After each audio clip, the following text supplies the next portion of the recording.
Well, thank you, Ben, for that very warm invitation, and I want to thank everybody for coming along this morning and for this opportunity for myself, on behalf of Sinn Féin, to outline how we have handled our stewardship of what has been a very vital process for all of our people over the course of the last 4 years, but more importantly, to talk about the vision of the future and how we hope we can move forward in a way that continues to deliver for all of our people. It's wonderful to be here at the New York Stock Exchange Euronext facility, and I want to thank them for providing this for us today. And wonderful to have an old friend, Ben, here with us. Ian Paisley and I have very fond memories of, in the aftermath of being elevated to the positions of First and Deputy First Minister, of travelling to the New York Stock Exchange to meet with another old friend, Duncan Niederhauer.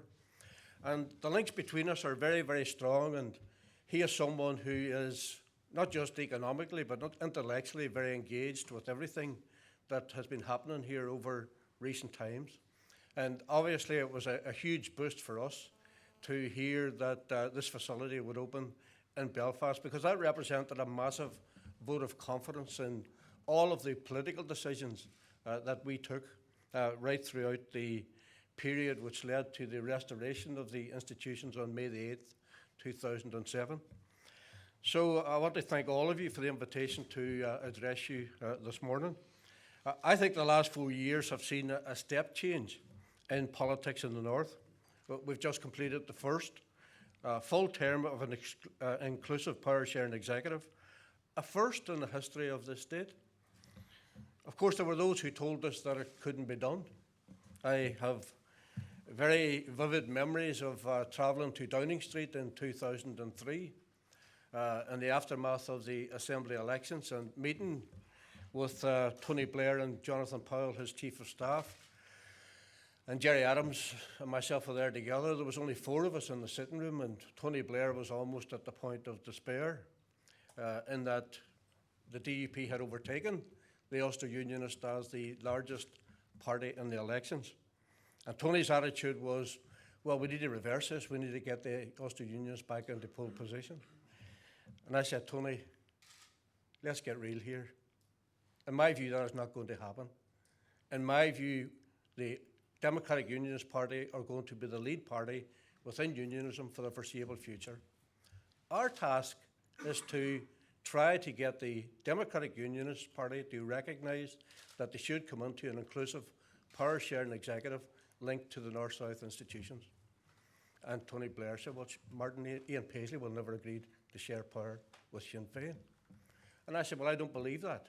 I believe that if we work together, we can bring about circumstances which will see all of the parties in the North join an inclusive executive. And slowly but surely we changed his mind about the approach, and he recognised that he too had to be part of a collaborative process to try and bring that about. It took 4 years, but it happened in 2007. And as I said, there were those who said it couldn't be done, but we done it. And then when we done it, they said, well, okay, you've done it, but it won't last. But it has lasted. And in my opinion, not alone has it lasted, it has gone from strength to strength. Whenever we agreed the first budget at the beginning of this term of the Assembly, we did so placing developing our economy front and centre of our programme for government. So the DUP, I think when Peter was here last time, claimed that the DUP were a party for business.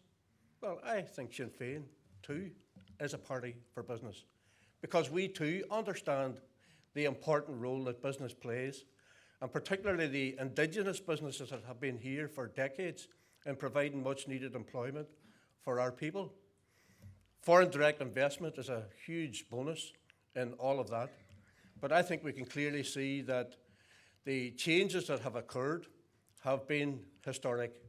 They have been momentous, and I think particularly as a result of the successful negotiation of the transfer of power in policing and justice just around 14 months ago. From that moment on, there has been a sea change, and I think a Rubicon has been crossed. And there is now a far better working relationship, for example, between the two lead parties in the executive. And I think that's important as we move forward, because in the course of recent times, we've agreed our second budget. And we did so in the most difficult circumstances imaginable, because the last thing that we expected when we come into the institutions was that within a year to 18 months of that, there would be a world economic recession, which would have a massive impact on our political fortunes. So I think we have faced huge challenges within and outside of the political process. I think we've met those challenges and have maintained working institutions which are supported overwhelmingly by our people. There remains a strong unity of purpose at the heart of government to build on the achievements of the Executive and the Assembly, and to strengthen our relationships and build on our agreements. And I remember the first meeting of all our MLAs at the first term of the Assembly, when 28 of them came into the room, and I made a short speech, and I pointed out what I believed they needed to do in the course of the 4 years.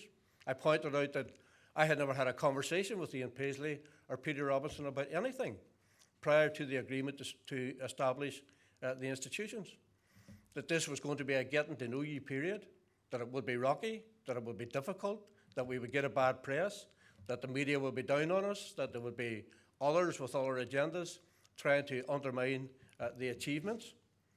And that has also come to pass, but that people had to knuckle down, stay steady, build relationships with the unionist representatives in the Assembly, be civilised, be cordial, and out of that would grow positive working relationships, and that the real test of everything that we were doing wouldn't really come in the first term, even though we were tested, but the real test will come in the next term, which will be with us in the course of the coming weeks. So I think the foundation stone for a better future has been laid. And we now know people that we never had conversations with before, and we've built up important personal and working relationships, which I value very much indeed. So, in the next term, we face the need to deliver for all of our people in the face of what are significant economic challenges. These challenges are global, they are national, and they are regional. They are interlinked, and they impact on everyone within our community. Globally, while there has been some growth, it is patchy, as we all know. We are at continuing risk of rising inflation due to increased food and energy costs and potential interest rate hikes. And that's even against the backdrop of what was fairly good news yesterday on that front. Nationally, we have the ongoing fallout from the banking crisis in the south. 2 of our 4 big banks are owned by the Irish government. We could see in excess of £6 billion worth of assets in the north being part of NAMA. Border regions in particular are subject to economic instability as a result of having 2 economies on such a small island. At different times, businesses on either the north or south of the border have benefited or gone bust due to fluctuating and changing economic circumstances.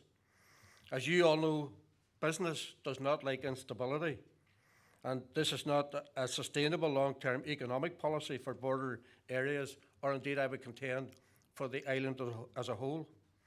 In the north, we have the imposition of the Tory-led fiscal policy on our economy. The policies being pursued reflect economic considerations in Britain. Our economy does not register, I think, in their economic thinking. There is no support for their harsh economic agenda here, and yet they seek to impose it on us. They have set aside commitments given at St Andrews, and that should not be underestimated, because whenever the institutions were established, all of the parties went to Downing Street and met with Tony Blair as Prime Minister and Gordon Brown as Chancellor of the Exchequer. And we negotiated effectively what was described on the day that Ian Paisley and I stood up as First and Deputy First Minister on May the 8th, 2007, in a speech which Gordon Brown made to the British House of Commons, a ring-fenced, guaranteed financial package to deal with vitally important infrastructural issues such as new hospitals, new schools, new roads, up to 2017. This administration has reneged on those commitments, and these commitments recognised that the North required specific support as a result of decades of conflict and the legacy of underinvestment by successive British governments. So the position of the current British government on this matter is completely unacceptable, and Peter Robinson and I are at one on this. We have registered our complaint in Downing Street, and it's a complaint that will have to be dealt with under the Joint Ministerial Council protocols which are now in place, which deal not just with us but with the Scottish devolutionary and Welsh devolutionary position.